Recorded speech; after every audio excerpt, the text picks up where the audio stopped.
A labor dispute is one of the most common disputes in society. In particular, it means a dispute over rights, obligations, and interests among the parties during the establishment, execution, or termination of labor relation.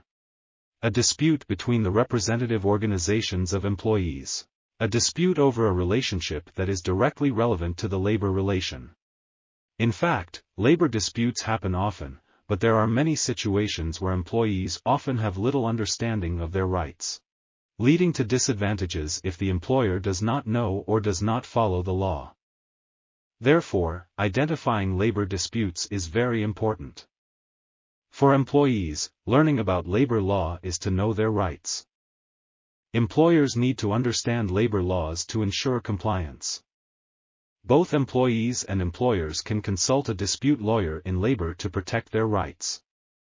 For example, during the recent epidemic, many businesses faced difficulties in doing business and hence many common labor disputes arisen. For workers, a dispute could arise from not being paid on time.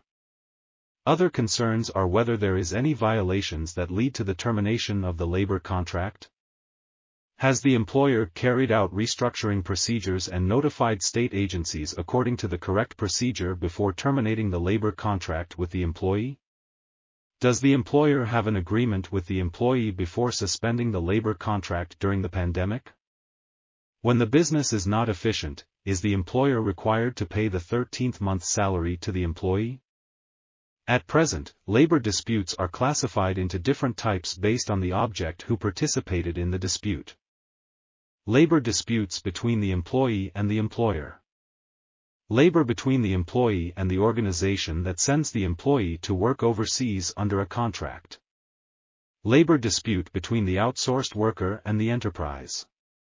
Right-based or interest-based collective labor disputes between one or several representative organizations of employees and the employer or one or several representative organizations of employees.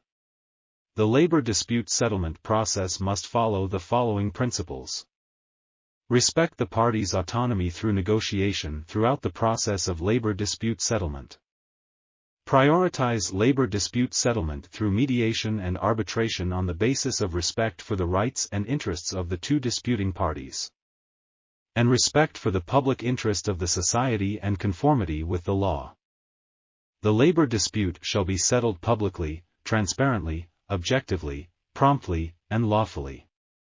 Ensure the participation of the representatives of each party in the labor dispute settlement process. Labor dispute settlement shall be initiated by a competent authority or person.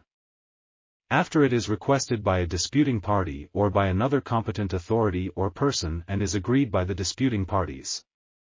When a labor dispute arises, one party or parties may request a labor mediator, the Labor Arbitration Council or the People's Court to settle the disputes.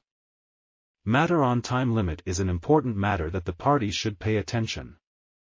The time limit to request a labor mediator to settle an individual labor dispute is 6 months from the date on which a party discovers the act of infringement of their lawful rights and interests. For the form of dispute settlement through the Labor Arbitration Council, the time limit is 9 months from the date on which a party discovers the act of infringement of their lawful rights and interests. In case of requesting the court to settle the labor dispute, the time limit is 1 year from the day on which a party discovers the act of infringement of their lawful rights and interests. Many of the labor disputes could be resolved effectively at court, hence engaging a labor dispute lawyers in Vietnam to file a lawsuit will help parties involved. Please note, upon the expiration of the above-mentioned time limitation, the disputing parties will not have the right to request the competent authorities to resolve the dispute. In case the requester is able to prove that the aforementioned time limits cannot be complied with due to a force majeure event or unfortunate event, the duration of such event shall not be included in the time limit for requesting settlement of individual labor dispute.